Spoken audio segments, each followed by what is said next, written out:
Hello friends, मैं पर्णा पांडे स्वागत करती हूँ आपका अपने यूट्यूब चैनल क्रेजी लर्नर पर। फ्रेंड्स, इस वीडियो में हम लोग बात करने वाले हैं क्लास 6 की एनसीईआरटी जो कि हम कवर कर रहे थे हमारे अतीत, इसके चैप्टर 8 की। इससे पहले के चैप्टर हम पहले कवर कर चुके हैं। चैप्टर 8 हमारा है गांव, शहर और व्यापार, इसे भी हम अभी कवर करेंगे। अच्छा, हम इसे कैसे कवर करेंगे, तो इसके लिए मैंने हैंड रिटन नोट्स बनाए हुए हैं जो कि बहुत ज़्यादा यूज़फुल हैं। इसमें एक भी पॉइंट मिसिंग नहीं है, ठीक है, जो जिससे क्वेश्चन बन सकता हो और वो मिसिंग हो। मैंने बहुत ही अच्छे से नोट्स बनाए हुए हैं और उसके बाद हम क्वेश्चन भी डिस्कस करेंगे जिससे आपको पता चल पाए कि ये नोट्स कितने इम्पॉर्टेंट हैं और इनसे ही देखिए क्वेश्चन आए हुए हैं पहले के वर्षों में। तो आप मेरे ऊपर भरोसा कर सकते हैं। आप मेरे ऊपर भरोसा इसलिए भी कर सकते हैं क्योंकि मैंने खुद भी सीटेट 2 बार दिया हुआ है। मेरा भी एसएसटी सब्जेक्ट था और दोनों बार एक तो मैंने अपीयरिंग में दिया था और एक डीएलएड अपीयरिंग में दिया था, एक उसके बाद में दिया है। और दोनों बार ही मेरे 125 प्लस मार्क्स दोनों ही पेपर में आए हैं, जिसमें से इस वाले पोर्शन से भी मेरे बहुत अच्छे मार्क्स मैंने प्राप्त किए थे। तो देखिए, सेकंड पेपर जो हमारा होता है वो तो पूरा सब्जेक्ट बेस्ड होता है। अगर सब्जेक्ट में आपके कम नंबर आ रहे हैं तो आपके ओवरऑल कम नंबर ही रहेंगे। तो इस वजह से आप मेरे ऊपर भरोसा कर सकते हैं। मैंने एनसीईआरटी को बेस बना कर ही और उससे नोट्स प्रिपेयर करके प्रिपरेशन करी थी।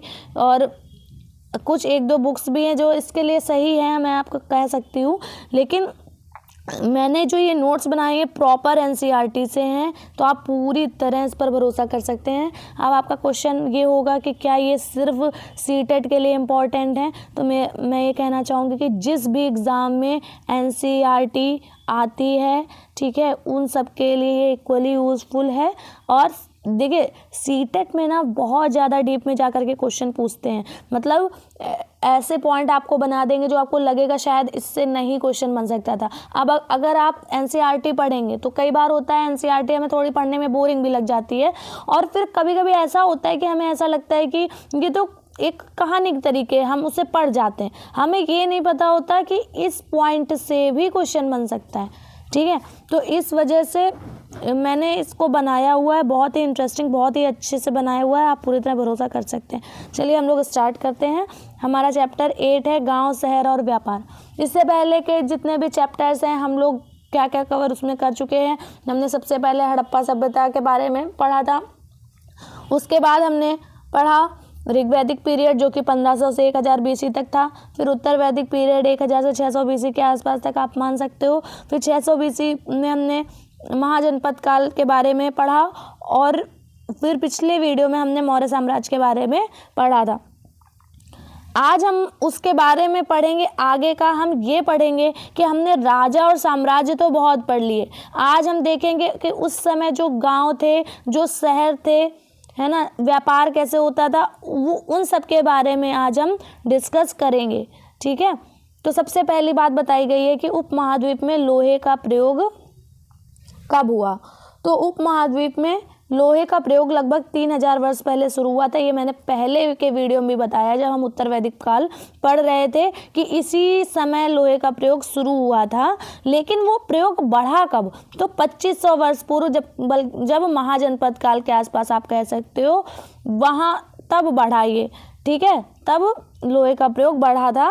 और शुरू कब हुआ था, लगभग 3000 वर्ष पूर्व, ठीक है। अच्छा, लोहे के प्रयोग बढ़ने से हमने ये बात भी बहुत पहले ही डिस्कस करी थी कि जब लोहे का प्रयोग बढ़ेगा तो उस हिसाब से जो कृषि के जो फाल होते हैं, हल्के फाल, वो भी लोहे के बनने लग गए थे लकड़ी की जगह, जिससे कृषि उत्पादन भी बढ़ा था, ठीक है। अच्छा, ये लोहे का प्रयोग के प्रमाण आपको महापाषाण कब्रों में भी मिलते हैं, क्योंकि महापाषाण कब्रों में भी औजार और हथियार मिले हैं। ये चैप्टर 4 की पिक है, मैंने यहाँ पर लगाई हुई है। जैसे चैप्टर 4 में हम लोगों ने कवर करा था महापाषाण कब्रों के बारे में, अगर आपने नहीं देखा है तो देख लीजिए, कई बार क्वेश्चन बने हुए हैं, ठीक है। तो महापाषाण कब्रों में मिले लोहे के सामान इसमें दिए हुए हैं, जैसे कि ये घोड़े के लिए सामान है, ये कुल्हाड़ी और ये कटार है। तो ये बात ध्यान रखनी है, कई बार ऐसे ही स्टेटमेंट वाइज क्वेश्चन बन सकता है कि लोहे का प्रयोग 3000 वर्ष पूर्व शुरू हुआ, और दूसरा स्टेटमेंट कि जो महापाषाण कब्र हैं उनमें भी लोहे के औजार और हथियार मिले हैं। तो इस वजह से इतना डीप में पढ़ना जरूरी होता है, ठीक है। आगे इसमें बताया गया है कि जैसे कि लोहे के प्रयोग से कृषि उत्पादन बढ़ा, वैसे और भी कई अन्य काम किए गए जिससे कृषि उत्पादन बढ़ा, क्योंकि कृषि उत्पादन इसलिए बढ़ाना जरूरी था क्योंकि अगर हम बात कर रहे हैं महाजनपद, उसके बाद हम बात कर रहे हैं बड़े बड़े साम्राज्यों की, तो उनके लिए गाँव का समृद्ध होना जरूरी था। और गाँव समृद्ध कैसे रहेंगे? जब कृषि उत्पादन बढ़ेगा। ठीक है, तो एक तो लोहे का प्रयोग शुरू हुआ, दूसरा सिंचाई के लेवल पर भी काम हुआ, मतलब नहरों आदि का निर्माण किया गया, ये बात बताई गई। आगे बताया गया है कि चलिए हम लोग ने साम्राज्य, राजा, इन सब के बारे में बहुत कुछ पढ़ लिया। अब हम बात करते हैं कि उस समय गांव में कौन रहता था। ठीक है, तो गांव में उस समय कौन लोग रहते थे? तो दक्षिण में बताया गया है, दक्षिण में मतलब हमारा भारत है ना, तो भारत के दक्षिण साइड में बताया गया है कि वहाँ जो तमिल क्षेत्र है, जैसे हमारा ये इंडिया है प्यारा सा, तो ये जो तमिल क्षेत्र पड़ता है, तो यहाँ पर तमिल क्षेत्र में जो बड़े भूस्वामी थे, ठीक है, जो बड़े भूस्वामी थे उनको क्या कहा जाता था? वेल्लला। ठीक है, ध्यान रखना है, तमिल क्षेत्र में जो बड़े भूस्वामी थे उनको वेल्लला कहा जाता था। कई बार क्वेश्चन इससे बना हुआ है, देखिए मैं आपको दिखाती हूँ, 1 मिनट।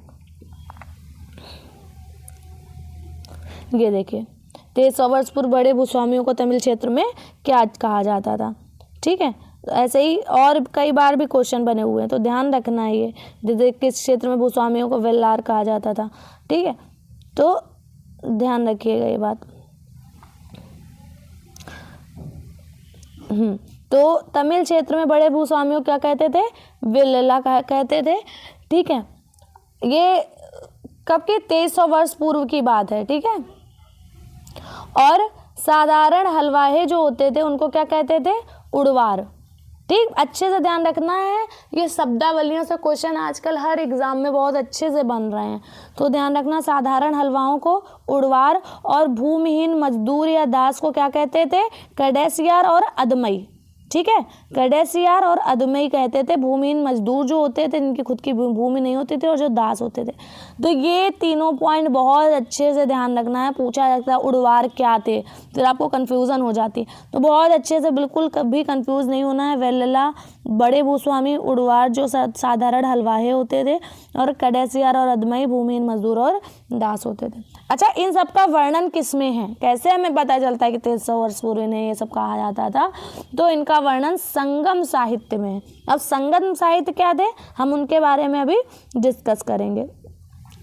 संगम साहित्य के बारे में अभी आगे डिस्कस करेंगे, यहाँ दिया हुआ है, 1 मिनट ये। ठीक है, चलिए हम इसे डिस्कस कर ही लेते हैं, अभी जब बात ही आई है। तो संगम साहित्य क्या थे? तो संगम साहित्य जो है ये प्राचीनतम तमिल साहित्य है। ध्यान रखना, तमिल साहित्य, ये तमिल वर्ड कई बार हटा देता है, उसकी जगह कुछ भी आपको कन्नड़ साहित्य या मलयालम साहित्य, तो आप ना एक बार ये सोचते हो कि हाँ ये तो साउथ की बात थी, तो आप कंफ्यूज कर जाते हो। तो ध्यान रखना, प्राचीनतम तमिल साहित्य जो है वो है संगम साहित्य। इसकी रचना करीब 2300 साल पहले हुई थी, और इसे संगम साहित्य इसलिए कहा जाता है क्योंकि मदुरै के कवियों के सम्मेलनों में इसका संकलन किया जाता था। ठीक है, किया गया, मतलब ये कवि सम्मेलन होते थे, मुख्यतः जो पांड्य राजा हैं वो इनको संरक्षण देते थे। ठीक है, तो वहीं पर ही सम्मेलन होता था कवियों का, उसमें ही ये साहित्य बना, इसका संकलन हुआ, तो इस वजह से इसे क्या कहते हैं? संगम साहित्य कहते हैं। ठीक है, इन्हीं संगम साहित्य में ही हमने अभी बात करी, ये जो वेल्लला, उड़वार और कडेसियार और अदमई बताया गया है, ये इसमें ही बताया गया है। ठीक है, इसमें ये थोड़ी मैंने एक्स्ट्रा इन्फॉर्मेशन दे दी, चाहे तो आप याद रखिए चाहे तो मत याद रखिए, एनसीईआरटी से बाहर की है, बाकी आप ध्यान भी रख सकते हैं, इतना टफ नहीं है। ठीक है, और भी एग्जाम में आपको यूजफुल होगा, जैसे कि कई बार क्योंकि इससे क्वेश्चन बनते हैं संगम साहित्य से। तो मेन संगम कितने हुए थे? तो 3 हुए थे संगम। ठीक है, संगम समझ आ गया ना, सम्मेलन, तो 3 संगम हुए थे। कैसे आप याद रख सकते हैं कि कहाँ कहाँ हुए? तो MKM से याद रखिए, MKM बार बार बोलेंगे खुद ही याद हो जाएगा। मदुरै, कपाटपुरम, मदुरै। ठीक है, मदुरै, कपाटपुरम और मदुरै 3 हुए हैं संगम। ठीक, कई बार हर एग्जाम में क्वेश्चन इससे बनते हैं। और दूसरा MKM से तो याद होगा कि कहाँ कहाँ हुए, और फिर AAK क्या है कि इनकी अध्यक्षता किसने करी?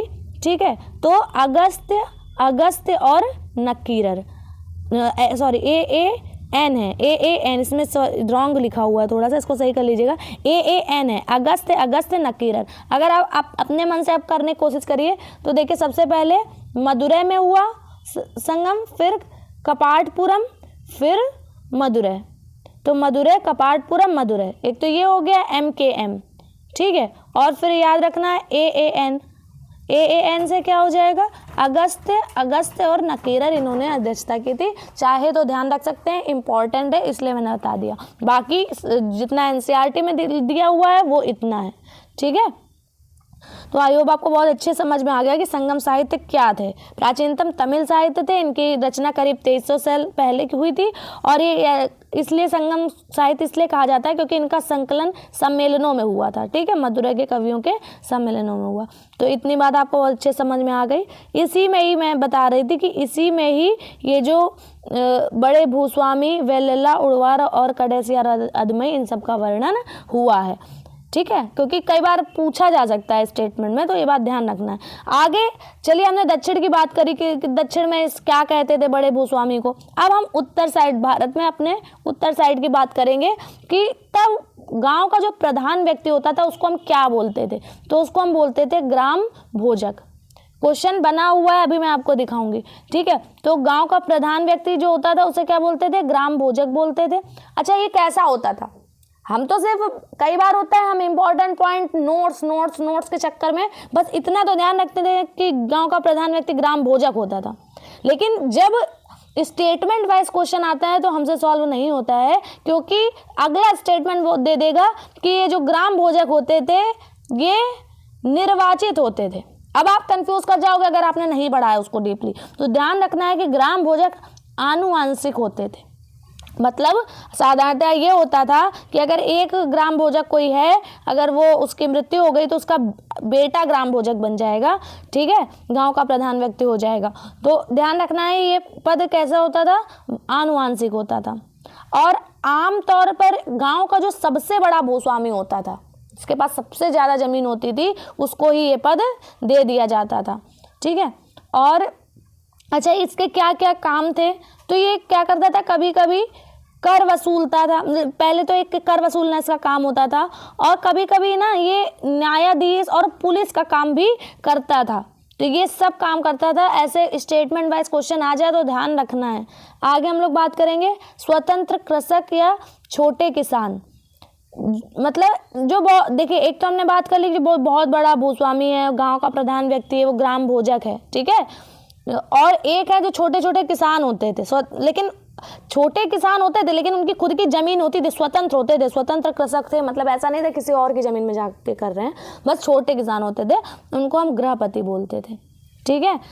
ऐसे क्वेश्चन बना हुआ है इन सब से, अभी दिखाते हैं। दूसरों की जमीन पर जो काम करके जीविका चलाते थे, मतलब उनकी खुद की जमीन नहीं होती थी, उनको हम दास और कर्मकार कहते थे। देखिए यहाँ पर इससे क्वेश्चन बना हुआ है, एक मिनट, ये देखिए, ये क्वेश्चन सीटेट 2022 में आया हुआ है। आप कहेंगे कि NCERT से क्वेश्चन आता है या क्या हम ये बुक पढ़ लें वो बुक पढ़ लें, तो आप बुक में ही रह जाएंगे। इस वजह से ही NCERT पढ़ना बहुत अच्छा है, लेकिन NCERT से आप उसमें जो क्रीम है वो निकाल पा रहे हैं, उसको समझ पा रहे हैं, ये बहुत बड़ी बात है। अब आपको इसकी टेंशन लेने की जरूरत ही नहीं, क्योंकि ये काम मैंने आपके लिए कर दिया है, ठीक है। तो देखिए वही आया ना, इसी मतलब पॉइंट जैसा कि बिल्कुल NCERT में दिया हुआ है, सेम वैसे ही क्वेश्चन बने हुए हैं। और देखिए कंफ्यूज करने के लिए यहाँ आपको 3 ऑप्शन दिए और यहाँ 4 दे दिए कि आप मैच करवाइए।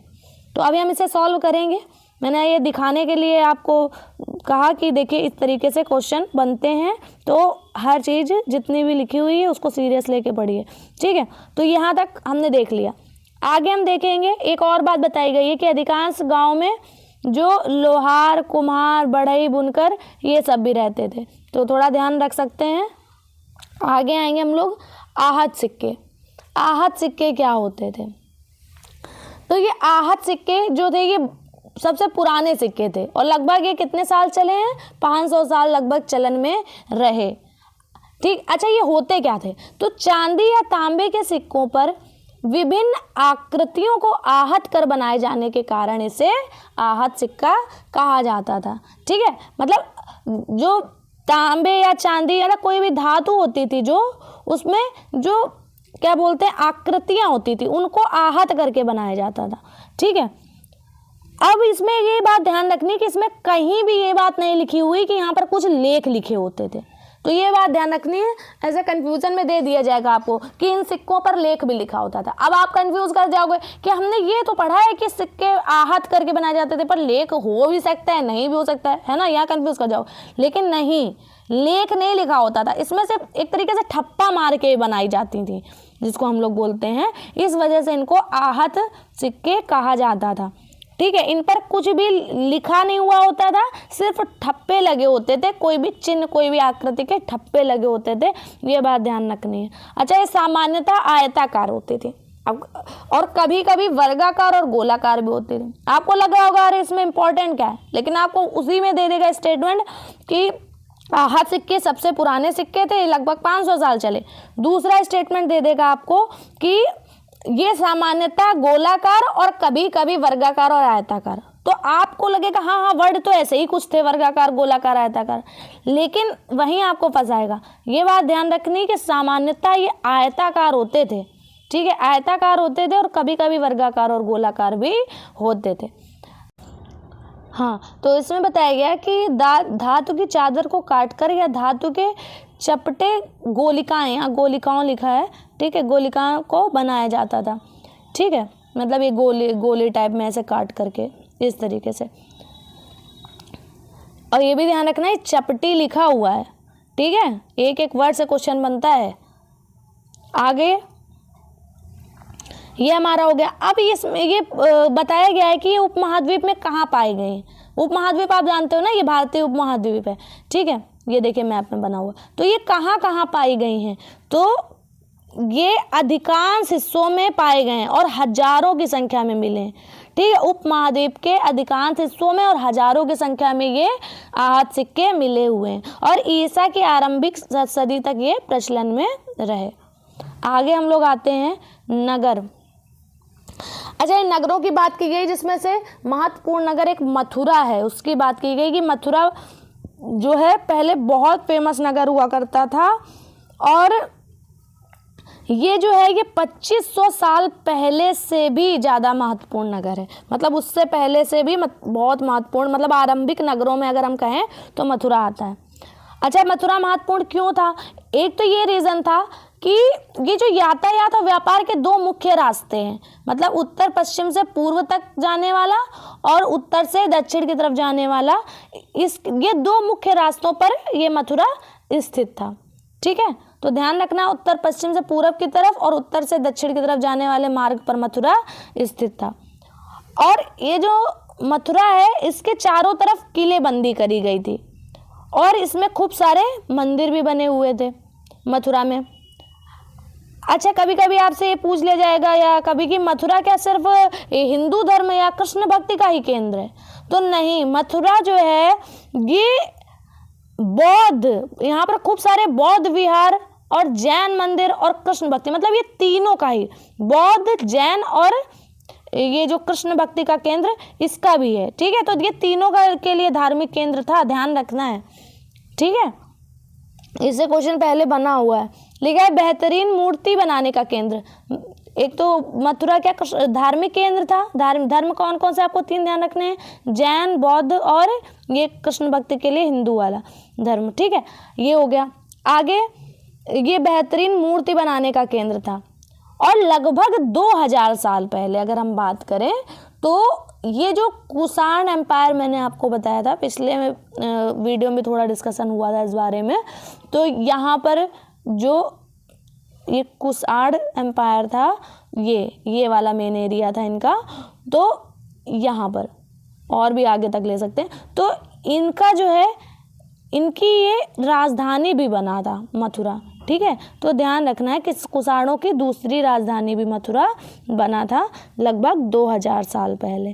तो ये सब बातें हो गई। क्या क्या बात? महत्वपूर्ण नगर था 2500 साल पहले से भी, और इसके चारों तरफ किलेबंदी थी, काफ़ी मंदिर थे, धार्मिक केंद्र है, बौद्ध, जैन और कृष्ण भक्ति का केंद्र है। और यहाँ पर लगभग 2000 साल पहले कुषाणों की ये दूसरी राजधानी बनी, बेहतरीन मूर्तियाँ बनाने का केंद्र था। और जो व्यापार के 2 मुख्य रास्ते हैं, उत्तर पश्चिम से पूर्व, उत्तर से दक्षिण, इनके मुख्य रास्तों पर ये केंद्रित था, इस वजह से भी महत्वपूर्ण था। आगे यहाँ पर कई सारे जो हैं प्रस्तर व मूर्तियों पर संक्षिप्त अभिलेख मिले हैं।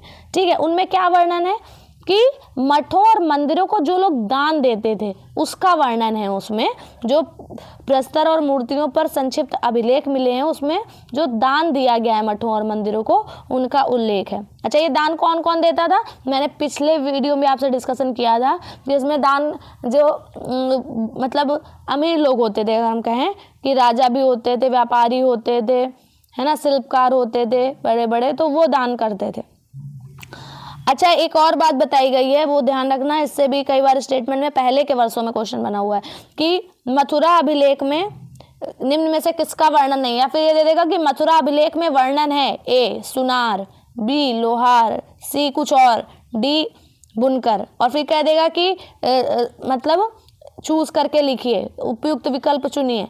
तो फिर आप कंफ्यूज हो जाते हो कि एक एक वर्ड से क्वेश्चन बन रहा है। तो हाँ, बनता है, सीटेट में ऐसे ही क्वेश्चन बनता है, बहुत डीप में जाके पढ़ना पड़ता है। तो मथुरा अभिलेख में सुनारों, ध्यान रखिएगा, सुनारों, लोहारों, बुनकरों, टोकरी बुनने वालों और माला बनाने वालों और इत्र बनाने वालों का उल्लेख है। सुनार, लोहार, बुनकर, टोकरी बनाने वाले और माला और इत्र बनाने वाले।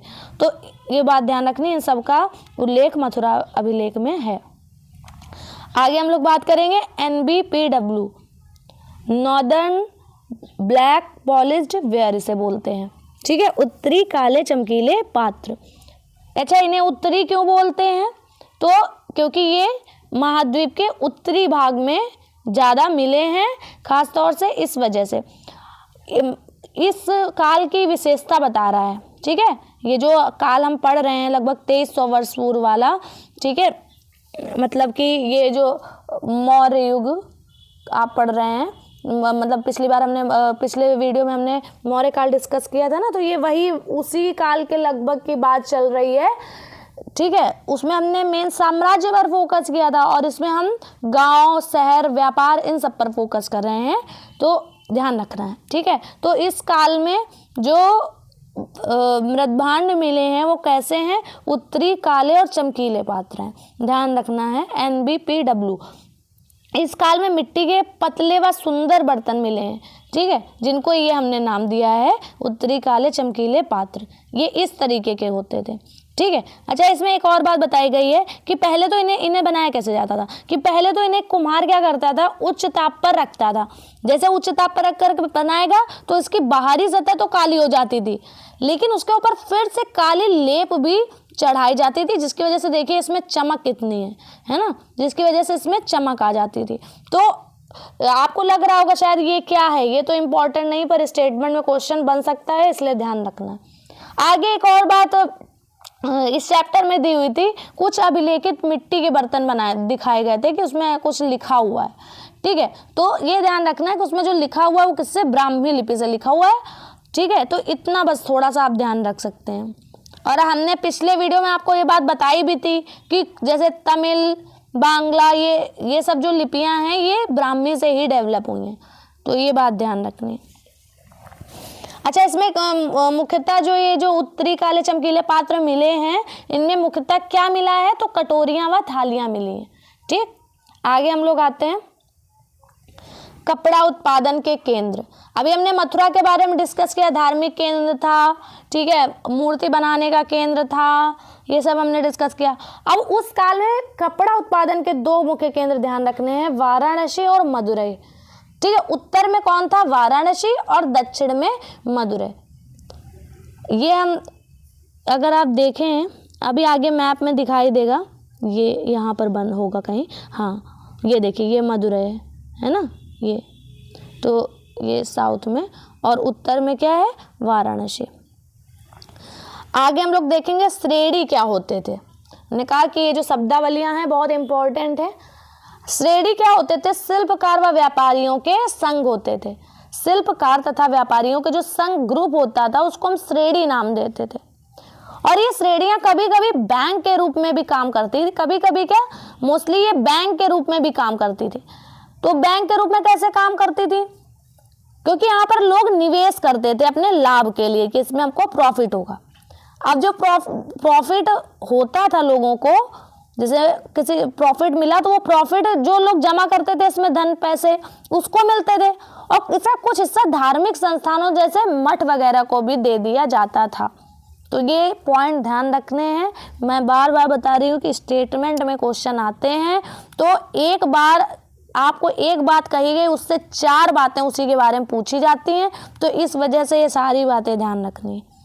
आगे हम लोग आएंगे कि जो सूत काटने और बुनने के नियम एक किताब में दिए गए हैं, वो किस किताब में दिए गए हैं? तो अर्थशास्त्र में। इसका हमने पिछले वीडियो में देखा था कि अर्थशास्त्र किसकी लिखी हुई? कौटिल्य या विष्णुगुप्त या चाणक्य, ठीक है, तीनों एक ही के नाम है, इनके द्वारा लिखी गई है अर्थशास्त्र। इसमें ही सूत काटने और बुनने के नियम दिए गए हैं और ये पूछा गया है। अभी 2022 का पेपर था आई थिंक, उसमें पूछा गया, अभी हम डिस्कस करेंगे, ठीक है।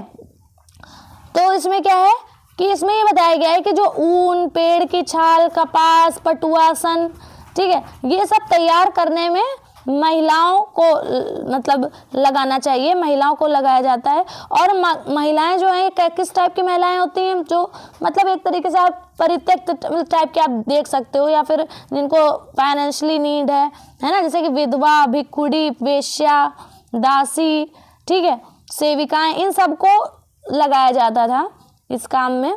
आगे अच्छा, ये जब महिलाएं काम करती थी तो अगर इनका काम अगर समय पर ना पूरा हुआ, ठीक है, अगर मान लीजिए इन्होंने काम लिया और इनका काम नहीं है समय पर करवाएं, तो समझ लो आप इनको जुर्माना भी देना पड़ता था। और जुर्माना कौन सा? अंगूठा काट करके। मतलब हमने आपको ये बात पहले ही बताई की थी कि मौर्य साम्राज्य जो था इसमें जो दंड के प्रावधान थे जो बहुत कठोर थे, है ना, कि देखिए बस जरा सा काम न पूरा होने पर अंगूठा काट कर दे देना पड़ता था, इस तरीके से, ठीक है। और अगर जैसे महिलाएं अपना काम करके मान लीजिए अपना काम कर लिया, अब उसे देने गई हैं, ठीक है, तो अगर निरीक्षक देख रहा है और उसने गलत निगाह डाली तो उसको सजा मिलेगी या सजा मिलनी चाहिए, ऐसी बात कौटिल्य कर रहे हैं अपने अर्थशास्त्र में। तो ये बात ध्यान रखनी है। ये क्वेश्चन पुटअप हुआ, लेकिन अभी मैं आपको इस समय अभी नहीं शो कर रही हूँ क्योंकि उस समय देखूंगी आप कर पाते हैं या नहीं। आगे हम लोग आते हैं सूक्ष्म निरीक्षण इसमें किया हुआ अरिकामेडु का। अरिकामेडु क्या है? तो ये आप ये समझिए जो आधुनिक पुडुचेरी है, इसमें शायद अभी लिखा हुआ नहीं, ध्यान रखना है। ये देखिए बना हुआ ये अरिकामेडु है ना। तो अरिकामेडु जो है इसका रोमन नाम क्या है? पोडुका। ध्यान रखना, पूछा गया है ये कि अभी देखिए इसमें होगा, दिखाता हूँ आपको, अरिकामेडु का रोमन नाम। तो ध्यान रखना, सीटेट 2022 में देखिए पूछा गया। तो जितना भी मैं बता रही हूँ सब इम्पोर्टेंट है, इम्पोर्टेंट पॉइंट का ही इसमें मैंने सब लिया हुआ है, बहुत अच्छे से ध्यान रखना, ठीक है। तो रोमन नाम पोडुका है इसका, ध्यान रखना है। अरिकामेडु कहाँ है? पुडुचेरी, ठीक है, पुडुचेरी। फिर लगभग 2200 से 1900 साल पहले ये क्या होता था? एक पोर्ट, पत्तन होता था। और यहाँ पर बहुत सारी चीज़ें मिली हैं, ठीक है, जैसे कि रोमन चीज़ें तो बहुत सी मिली, जिससे हमें पता चलता है कि यहाँ रोम के साथ हमारा व्यापार होता था। ईंटों से बना ढांचा मिला है, ठीक है, जो कि शायद गोदाम रहा होगा, ठीक है। और क्या हुआ है? भूमध्य सागरीय क्षेत्र के एम्फोरा जैसे पात्र मिले हैं यहाँ पर। मतलब भूमध्य सागर में जो पात्र मिले हैं एम्फोरा, वो यहाँ पर भी देखने को मिले हैं, ठीक है, जिससे कि हमें पता चलता है कि हमारा व्यापार होता था, ठीक है। तो एम्फोरा जैसे पात्र मिले। अब ये एम्फोरा होता क्या है? तो एम्फोरा वो होते हैं जो ऐसे पात्र होते हैं, जैसे कि ये है, ठीक है, तो इसके दोनों तरफ हत्थे लगे होंगे, ठीक है, यहाँ पर। और ये इसमें लिखा है कि शायद वो शराब या तेल रखने के काम आते होंगे। तो एम्फोरा जैसे पात्र कहाँ मिले हैं? अरिकामेडु में ईंटों से बना ढांचा मिला है और एरेटाइन पात्र मिले हैं। अब ये एरेटाइन पात्र क्या है? एक तो एम्फोरा पात्र पता चल गया ना आपको कि लिक्विड रखने के, कोई भी लिक्विड रखने के पात्र होते थे जो कि दोनों तरफ जिनके हत्था लगा होता था। और एरेटाइन पात्र क्या है? पहली बात तो इन्हें एरेटाइन क्यों बोला जाता है, एरेटाइन पात्र क्यों, क्योंकि ये इटली का एक शहर है एरेटाइन, वहां पर भी ऐसे पात्र मिले हैं, इस वजह से इनको एरेटाइन पात्र बोला जाने लग गया। अब ये क्या होते हैं, मुहर लगे चमकदार बर्तन होते हैं, लाल चमकदार बर्तन, ठीक है। और मुहर लगे सांचे पर गीली मिट्टी को दबा कर इन्हें बनाया जाता था। मुहर लगा एक कोई सांचा होता था, उसमें गीली मिट्टी को दबा कर इन्हें बनाया जाता था। इन्हें इसी वजह से एरेटाइन पात्र में बोलते हैं, क्योंकि इटली के एक शहर के नाम पर इनका नाम पड़ा है। और ये भी यहीं पर मिले, कहाँ पर मिले, अरिकामेडू में। तो ध्यान रखना, बहुत इंपॉर्टेंट है। अरिकामेडू साफ साफ दिखाता है कि हमारा जो व्यापार है वो पश्चिमी देशों के साथ, रोमन वगैरह के साथ होता था, रोम वगैरह के साथ होता था। रोम मतलब आप समझ रहे हो ना, इटली। आगे यहाँ पर बहुत सारे रोमन लैंप मिले हैं, शीशे के बर्तन और रत्न भी मिले हैं। ऐसे आपको ABCD करके दे देगा और फिर कहेगा आप चूज करके लिखिए कि कौन सही है, क्या क्या मिला है अरिकामेडू में, इसलिए सब सारे पॉइंट ध्यान रखने। और ऐसे बर्तन जिसमें डिजाइन रोम का है, ठीक है, ऐसे बर्तन मिले हैं जिसमें डिजाइन तो रोम का है, मतलब ऐसा लगता है कि ये डिजाइन तो रोम का है लेकिन उनको बनाया यहीं पर ही जाता था, ठीक है, ये बात ध्यान रखनी है। छोटे छोटे कुंड मिले हैं, छोटे छोटे कुंड मिले हैं, जिससे कि ये आइडिया लगाया जाता है कि शायद यहाँ पर कपड़ा रंगाई होती होगी इसमें, है ना, जो कुंड बने हैं उसमें कपड़ा रंगाई का पात्र उन्हें माना गया। आगे शीशे व अर्ध बहुमूल्य पत्थरों से बने मनके जो हैं उनके भी पर्याप्त साक्ष्य मिले हैं। तो इतना सारा अरिकामेडू के बारे में आप ध्यान रख सकते हैं। जल्दी से हम लोग रिवाइज कर लेते हैं। पहले तो इसका रोमन नाम ध्यान रखना है, पोडुका। दूसरा पत्तन था ये, पहले ईंटों से बना ढांचा मिला है जो शायद गोदाम रहा होगा। एम्फोरा जैसे पात्र मिले हैं भूमध्य सागरीय क्षेत्र के, जो कि दोनों तरफ हत्थे लगे होते हैं। एरेटाइन पात्र मिले हैं, इटली के शहर के नाम पर इसका नाम है।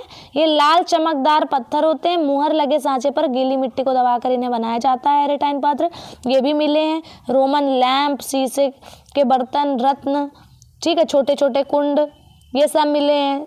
जो छोटे कुंड थे कपड़ा रंगाई के पात्र थे। शीशे अर्ध बहुमूल्य पत्थरों से मनके बनाने के पर्याप्त साक्ष्य भी मिले हैं, ठीक है। और ऐसे बर्तन मिले हैं जिनका डिजाइन शायद रोमन था लेकिन उन्हें बनाया अरिकामेडू में जाता था। तो ये सारी बातें बहुत अच्छे से ध्यान रखनी है। आगे हम लोग आते हैं बेरी गाजा। अब ये बेरी गाजा क्या था, अभी तो हमने पढ़ा अरिकामेडू जिसे हम पोडुका भी कहते थे, आधुनिक पुडुचेरी में पड़ता है। अब ये बेरी गाजा क्या था, भरूच, ठीक है, भरूच का जो यूनानी नाम है, ध्यान रखना यूनानी नाम है, कभी कभी ये वर्ड चेंज कर देगा, यूनानी की जगह कुछ और कर देगा, तो ध्यान रखना है भरूच का यूनानी नाम क्या है, बेरी गाजा। इसमें यहाँ पर अभी हम आपको दिखाते हैं, ये देखिए, ये देखिए, ये देखिए, यहीं पर लिखा है ये बेरी गाजा, ये भरूच है, तो भरूच का यूनानी नाम क्या है, बेरी गाजा। इससे भी क्वेश्चन बना हुआ है, इसलिए अच्छे से ध्यान रखना है। तो भरूच क्या है, भरूच का यूनानी नाम क्या है, बेरी गाजा।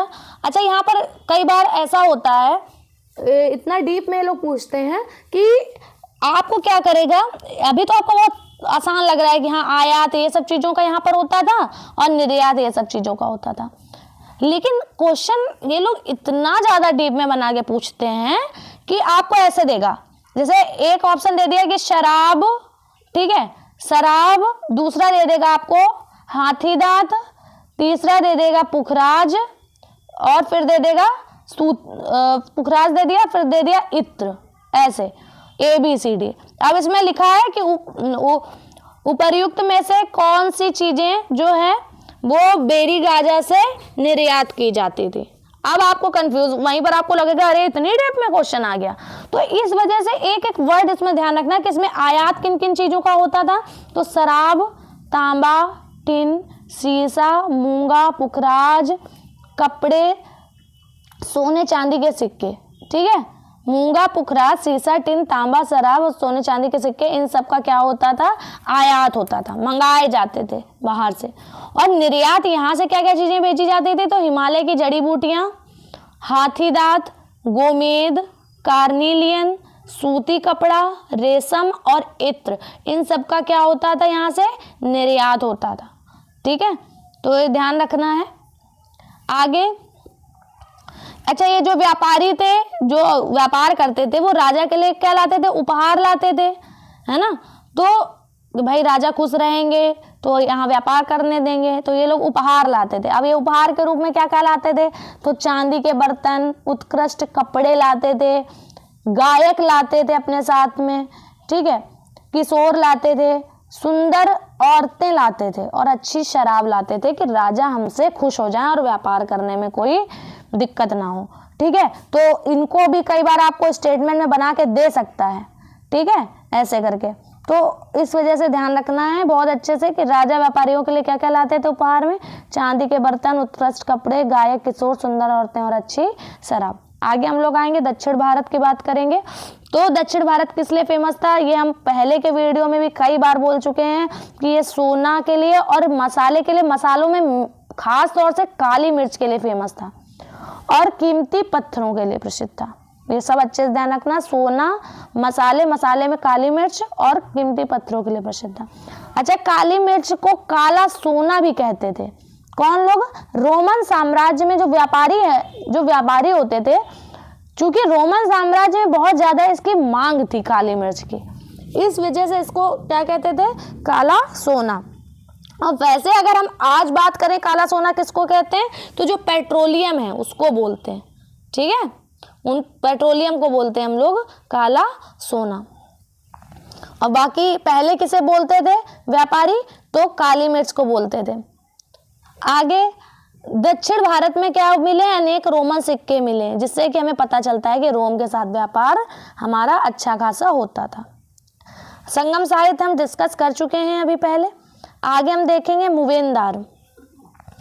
मुवेनदार क्या होते थे? तो मुवेनदार एक तमिल शब्द है, पहली बात तो ये ध्यान रखना, मुवेनदार एक तमिल शब्द है और 3 मुखिया के लिए प्रयुक्त हुआ है, ठीक है। और मुवेनदार की चर्चा किसमें? संगम कविताओं में इनकी चर्चा है, ठीक है। जैसा कि अभी हमने पहले देखा था कि वेल्ला उड़वार, कडेसियार और अदमई, इन सब का वर्णन भी दिया हुआ था किसमें? संगम साहित्य में। ऐसे ही मुवेनदार के बारे में बताया गया है। अच्छा, ये मुवेनदार किनको कहते थे? तो जो 3 शासक परिवार थे उनके मुखियाओं को कहा जाता था मुवेनदार। कौन कौन 3 शासक परिवार थे? चोल, चेर और पांडे। चोल, चेर और पांडे। देखिए ये इनका एरिया दिखाया गया है संगम काल में। ये एरिया जो है चोलों का है और ये केरल वाला जो है ये चेरों का और ये पांडे। तो ये तीनों ध्यान रखने, ठीक है। तो चोल, चेर और पांडे, इन तीनों शासकों के परिवारों के मुखियाओं के लिए मुवेनदार शब्द यूज किया गया है। कई बार पूछा गया है क्वेश्चन, ध्यान रखना। अच्छा, इनके सबके 2-2 सत्ता केंद्र होते थे, ठीक है। चोल, चेर और पांडे के 2-2 सत्ता केंद्र होते थे। एक जो होता था वो तट पर होता था, ठीक है, एक तट पर और एक भीतरी भाग पर होता था, जिसमें से 2 बहुत महत्वपूर्ण बताए गए हैं। एक तो पुहार बताया गया, कावेरीपट्टनम यहाँ इस साइड पड़ता था। एक तो पुहार बताया गया है जो कि चोलों का पत्तन था, और एक मदुरै बताया गया जो कि पांड्यों की क्या थी? राजधानी। तो ध्यान रखना, पूछा गया है कि पुहार किसका पत्तन था? तो चोलों का पत्तन था और मदुरै पांड्यों की राजधानी थी, ठीक है। अच्छा, ये लोग कभी कभी क्या करते थे? नियमित कर के बजाय उपहारों की मांग करते थे। और ये कभी कभी क्या करते थे? सैन्य अभियान में चले जाते थे। जब सैन्य अभियान के लिए जाते थे तो वहां के लोगों से शुल्क वसूल लाते थे और कुछ धन ले आते थे। जो धन लाते थे उसमें से कुछ भाग तो अपने पास रखते थे और बाकी का भाग अपने जो समर्थक होते थे, नातेदार होते थे और जो सिपाही जो इस अभियान में उनके साथ गए हुए थे, उन सिपाहियों को, कवियों को, इन सबको ये लोग दे दिया करते थे। तो ध्यान रखना है सब बातें। आगे संगम कवियों ने इनकी खूब प्रशंसा करी है। इन लोगों की क्यों करी है? क्योंकि इनको भी, जो कवि होते थे, इनको भी ये लोग कीमती जवाहरात, सोने, घोड़े, हाथी, रथ, सुंदर कपड़े, ये सब उनको दिया करते थे संगम कवियों को। आगे हम लोग आएंगे सातवाहन वंश के बारे में पढ़ेंगे। अभी हमारा सातवाहन वंश और बस ये थोड़ा सा इतना बस रह गया है, उसके बाद हमारा ये चैप्टर खत्म हो जाएगा। सातवाहन वंश के बारे में, सातवाहन वंश देखिए मैंने आपको बताया था, ये यहाँ पर ही आप ये महाराष्ट्र और थोड़ा आंध्र वाला एरिया आप देख सकते हो। ये इनकी राजधानी भी देखिए प्रतिष्ठान लिखी हुई है।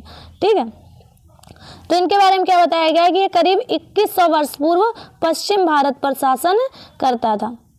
ठीक है, और सातवाहन शासकों को एक और बात कहा गया है, क्या कहा गया है? दक्षिणापथ के स्वामी। दक्षिणापथ का एक शाब्दिक अर्थ भी बताया गया था, पर मैंने लिखा नहीं क्योंकि ये तो बहुत ही कॉमन है, आपको पता ही होगा, दक्षिण का रास्ता। ठीक है, आगे इनके सातवाहन वंश के एक बहुत महत्वपूर्ण जो शासक हैं उनकी बात करी गई है, गौतमी पुत्र सातकर्णी की। ये सबसे प्रमुख राजा थे। इनके बारे में इनकी जो माँ है गौतमी बलश्री, इनके द्वारा दान किए गए एक अभिलेख से पता चलता है। ठीक है, ध्यान रखना है। पूर्वी, पश्चिमी व दक्षिणी तटों पर इन्होंने अपनी सेनाएं भेजी थी। ये बात भी पता चलता है कि इन्होंने पूर्वी, पश्चिमी और दक्षिणी तटों पर अपनी सेनाएं भेजी थी। आगे हम लोग आते हैं रेशम मार्ग और कुषाण। अब ये रेशम मार्ग क्या था? तो देखिए ये ना, ये चीन से होकर के, यहाँ से होकर के इसकी कई सारी शाखाएं भी थी, और ये पूरा मतलब ये समझिए कि पूरा ये यूरोप वगैरह को और फिर इधर अफ्रीका सबको जोड़ता हुआ मार्ग था। ये जो रेशम मार्ग रेड से इसमें दिखाया गया, ये रेशम मार्ग है। अच्छा, इसको सिल्क रूट भी बोलते हैं। इस सिल्क रूट की एक जो शाखा है वो मध्य एशिया से होकर जाती थी। अब मध्य एशिया क्या, ये अपना भारत है, ठीक है, इधर चीन है, ये वाला पार्ट जो है ये मध्य एशिया जिसको कहते हैं। तो इसकी एक शाखा मध्य एशिया से होकर सिंधु नदी के मुहाने तक जाती थी। सिंधु नदी के मुहाने के पत्तनों तक जाती थी। ये सिंधु नदी है ना, इसके मुहाने के पत्तनों तक इसकी एक शाखा जाती थी। ठीक है, तो अब इन पत्तनों में क्या होता था? रेशम को चढ़ाया जाता था, रेशम से भरे जहाजों को चढ़ाया जाता था और फिर वो रोमन साम्राज्य तक जाते थे। ठीक है, अच्छा, इस मार्ग पर हर कोई नियंत्रण, हर शासक नियंत्रण करना चाहता था। ऐसा क्यों? क्योंकि भाई ये बहुत ही इंपॉर्टेंट मार्ग था यहाँ पर, क्योंकि ये सब किससे किससे जुड़ा हुआ है, इधर एशिया से जुड़ा हुआ है, चीन वगैरह से, इधर अपना भारत से भी कुछ कंट्रीब्यूशन हो रहा है सिंधु नदी तक, क्योंकि वो उसकी एक शाखा जा रही, फिर उधर यूरोप में जा रहा है, इधर अफ्रीका से भी। तो भाई इतना व्यापार यहाँ पर होगा, तो भाई जो व्यापारी कर रहे हैं व्यापार, क्या वो कर नहीं देंगे? वो कर देंगे, शुल्क देंगे, कुछ तोहफे भी देंगे बदले में। तो इस वजह से ही इस पर शासक नियंत्रण करना चाहते थे, और बदले में शासक इन्हें क्या देते थे? सुरक्षा देते थे। क्या आप हमें ये सब दो, हम आपको लिटोरे वगैरह से सुरक्षा देंगे। ठीक है, ये सब। अच्छा, इस पर नियंत्रण एक बहुत ही इंपॉर्टेंट, जो अपने अगर हम देश में बात करें तो इस पर नियंत्रण कुषाण वंश के शासकों ने किया था, सिल्क रूट पर। ठीक है, कुषाण वंश के शासकों ने, क्योंकि देखिए हमने यहाँ पर, एक मिनट, क्योंकि ये देखिए ये कुषाण एम्पायर है ना, और यही एरिया तो लगभग दिखाया जा रहा है ये सिल्क रूट, तो यहाँ पर इन्होंने नियंत्रण किया हुआ था। और ये कहाँ पर करीब 2000 वर्ष पूर्व शासन करते थे। कहाँ करते थे? तो देखिए मध्य एशिया वाला भाग और ये पश्चिमोत्तर भारत वाला भाग दिख रहा है, तो यहाँ पर ये लोग शासन करते थे। इनके दो प्रमुख केंद्र ध्यान रखने हैं, एक पेशावर और एक मथुरा। ठीक है, तक्षशिला भी इनके ही राज्य का, देखिए हम देख रहे हैं, हिस्सा था। तो अब हमारे चैप्टर लगभग कंप्लीट हो चुका है। अब हम इनके बारे में थोड़े से जो इम्पोर्टेंट पॉइंट देख लेते हैं। अच्छा, इसमें एक व्यापार से जुड़ी एक कविता दी हुई थी, क्योंकि मैं कोई पॉइंट चाहती नहीं हूँ कि छूटे और क्वेश्चन बन जाए, फिर आप अच्छे मार्क्स नहीं प्राप्त कर पाए। तो देखिए इसमें एक कविता दी गई है, वो मैंने लिख दी, एक बार शायद आप पढ़ लीजिएगा बस। जैसे लिखा गया, व्यापार के प्रमाण में हमें संगम कविता है ये। जैसे कि इसमें समुद्र तट पर स्थित पुहार पत्तन पर लाए जाने वाले माल का वर्णन मिलता है। ठीक है, अब पुहार पत्तन पर क्या क्या मिलता है कि गाड़ियों पर काली मिर्च की गठरियाँ, हिमालय से, अब ये जैसे हिमालय से मिले रत्न और सोने, ये ध्यान रखना। कभी कभी हो सकता है ऐसे ही एक तरफ दे दे कि दक्षिण की पहाड़ियाँ, हिमालय, दक्षिणी सागर, पूर्वी सागर, और चार तरफ ये दे दे, फिर मैचिंग पूछ ले, इसलिए ध्यान रखना। दक्षिणी सागर के मोती, पूर्वी सागर के मूंगे, और क्या ध्यान रखना है, ये गंगा कावेरी की फसलें, श्रीलंका से आए खाद्यान्न, और म्यांमार के बने मिट्टी के बर्तन और दुर्लभ कीमती आयात। तो एक बार आप पढ़ लीजिएगा, अगर आए क्वेश्चन तो गलत नहीं होना चाहिए। आगे कुछ महत्वपूर्ण तिथियां दी गई हैं, एक बार जल्दी से रिवाइज कर लेते हैं। बताया ही लोहे का प्रयोग करीब 3000 साल पहले, और लोहे के प्रयोग में बढ़ोतरी हाथ सिक्के 2500 साल पहले। संगम साहित्य की रचना करीब 2300 साल पहले। अरिकामेडु 2200 से 1900 साल पहले। रेशम बनाने की कला की खोज ध्यान रखना 7000 साल पहले हुई थी। मैचिंग में सब पूछा जाता है। चोल चेरपांड्य 2300 साल पहले। रोमन साम्राज्य में रेशम की बढ़ती मांग लगभग 2000 साल पहले। कुषाण शासक जो कनिष्क हैं ये लगभग 1900 साल पहले। ठीक है, कुषाण शासक कनिष्क। ठीक, फाशियन का भारत आगमन पहले के चैप्टर्स में डिस्कस कर चुके हैं, लगभग 1600 साल पहले। और ह्वेनसांग या जुआनज़ैंग की भारत यात्रा और अपार की शिव स्तुति की रचना कब हुई है? लगभग 1400 साल पहले। तो ये एक बार जरूर देख लीजिएगा। अच्छा, इसमें ये क्वेश्चन थोड़े इसी के बाद में दिए होते हैं, और देखिए जो ना ये जो एनसीईआरटी के लास्ट में क्वेश्चन दिए होते हैं, कई बार उनसे डायरेक्ट क्वेश्चन आ जाते हैं। जैसे आहत सिक्के क्या थे, किससे बने होते थे? तो देखिए चांदी, सोना, टिन, हाथी दांत तो हमने भी पढ़ा, चांदी और तांबे के, है ना मोस्टली। और मथुरा महत्वपूर्ण क्यों क्या था? गांव था, पत्तन था, धार्मिक केंद्र या जंगल क्षेत्र क्या था? तो धार्मिक केंद्र था। आगे श्रेणी किसका? शासकों, शिल्पकारों, कृषकों या पशुपालकों किसका संघ होता था? तो शिल्पकारों, व्यापारियों का हमने पढ़ा था। आगे हम लोग क्वेश्चन जल्दी से डिस्कस कर देते हैं। सीटेट 2024 में ही पूछा गया है कि अतीत में व्यक्तियों वस्तुओं के संदर्भ में मिलान करें। तो बैरीगाजा क्या था? तो बैरीगाजा से हम भरूच का मिलान करेंगे। ठीक है, पहले ही हमारा ए का सेकंड वाला ऑप्शन सही होगा, मतलब ये ऑप्शन तो पहले ही हट गए। उसके बाद श्रेणी क्या होती थी? शिल्पकारों और व्यापारियों का संघ होती थी, मतलब बी का 4 हो गया। इसमें भी बी का 4 पहले से ही दिया हुआ है। एरेटाइन पात्र त्याग क्या थे? तो मुहर लगे लाल चमकदार पत्थर। और गृहपति क्या थे? स्वतंत्र कृषक। तो सी का 1 हमारा ए ऑप्शन सही हो जाएगा। देखिए कितना सही चीज़ मैं आपको पढ़ा रही हूँ। बिल्कुल ऐसे ही क्वेश्चन अगर मेरे से आपने पढ़ा हुआ तो आप क्वेश्चन जरूर कर लेंगे। देखिए लिखा है सीटेट 2022 का क्वेश्चन है। इतना बड़ा क्वेश्चन देख के पहले ही हालत खराब हो जाती है, यार क्या पूछ लिया। लेकिन आप आगे पढ़िए तो लिखा है ये सब ठीक है, पढ़ लिया ये सब हो गया। आगे क्या लिखा है? यह कताई बुनाई कारखानों पर दिए गए निर्देश किस? अब मैंने आपको बताया गया कताई बुनाई कारखानों पर जो निर्देश दिए गए हैं वो किस ग्रंथ में वर्णित है? अर्थशास्त्र में। बाकी आपने मेरे नोट्स में पढ़ा तो मैंने ये भी बताया कि ऊन के पेड़ों की छाल, कपास, पटुआ, सन, इन सबको तैयार करने में विधवाओं, अच्छम से अच्छम महिलाओं और बिछुड़ियों, वृद्धों, वेश्याओं, राजा के अवकाश प्राप्त दासियों, सेवकाओं और अवकाश प्राप्त दासियों को लगाया जा सकता है। ये निर्देश किसमें दिए गए हैं? अर्थशास्त्र में। ठीक है, किस क्षेत्र में भूस्वामियों को वेल्लार कहा जाता है? तो तमिल क्षेत्र में। आगे हम लोग आते हैं, देवी सीटेट 2022 का क्वेश्चन है। ग्राम भोजक क्या होते थे? तो भूस्वामी या ग्राम प्रमुख होते थे। गृहपति, स्वतंत्र कृषक। और दास और कर्मकार क्या होते थे? दूसरों की जमीन पर काम करने वाले। तो देख लीजिए ए का 4 तो 2 में है, तो ये 2 तो पहले हट गए। फिर उसके बाद बी का 3rd, ये हमारा ए ऑप्शन सही हो जाएगा। नेक्स्ट हम लोग आते हैं, तमिल क्षेत्र में लगभग 2300 वर्ष पूर्व बड़े भूस्वामियों को क्या कहा जाता था? तो वेल्लार। अरिकामेडु का रोमन नाम क्या था? पोडुका। ठीक है, तो इस तरीके हमारा ये चैप्टर भी कंप्लीट होता है। तो अगर आपको मेरा वीडियो पसंद आया, मेरी मेहनत पसंद आ रही है तो प्लीज़ लाइक करें, सब्सक्राइब करें और शेयर भी करें और कमेंट जरूर कीजिएगा। ठीक है, चलिए मिलते हैं हम लोग नेक्स्ट वीडियो में। तब तक के लिए जय श्री राम।